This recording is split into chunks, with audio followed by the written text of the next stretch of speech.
So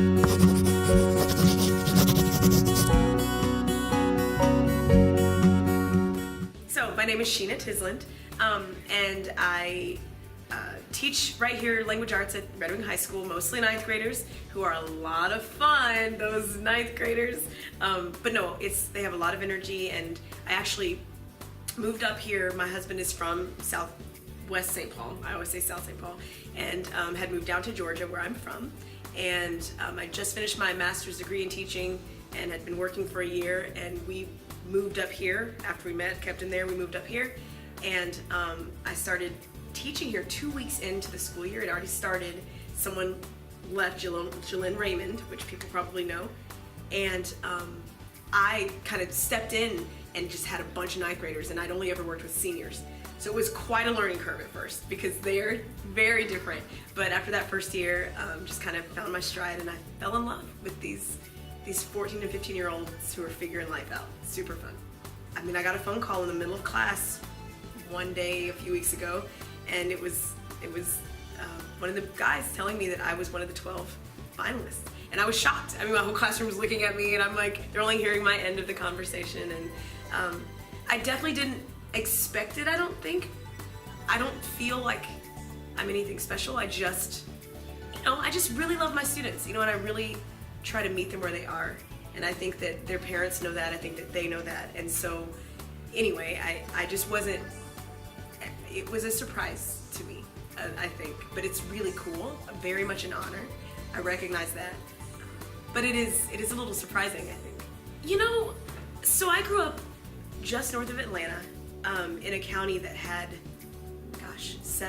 5 high schools, 6 high schools, I mean, not to mention then even more middle schools and even more elementary schools. So very big district where things were very, structured, and it was just big. You never saw the same person twice. On my graduation day, there were students, seniors, in our class of almost 600 that I'd never even seen at my school. I was like, I didn't even know who you were. So it's really cool to be kind of in a smaller town where people know each other. These kids have been in school together, many of them for years. There's a history and a story here that the kids, I think, bring with them to the classroom.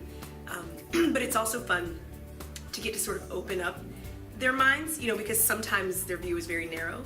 And so it's nice to be able to begin to open that narrow perspective a little wider and bring in more culture, bring in differences, and talk to them about the things that they're going to encounter in the world, because they're going to have to experience people who are different than them. One of the things that I do try to do, it's something that I say to the kids in various different ways, is, if you walk out of my room and you know grammar and you know sentence structure and you understand how to read literature, that's cool. That I want that, of course.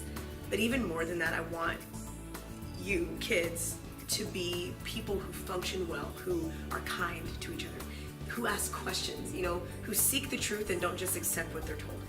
That's what I want. I want them to be people who are kind to other people who aren't like them and who are like them. Even if you don't accept what they're saying, just be kind. We can still be kind to one another.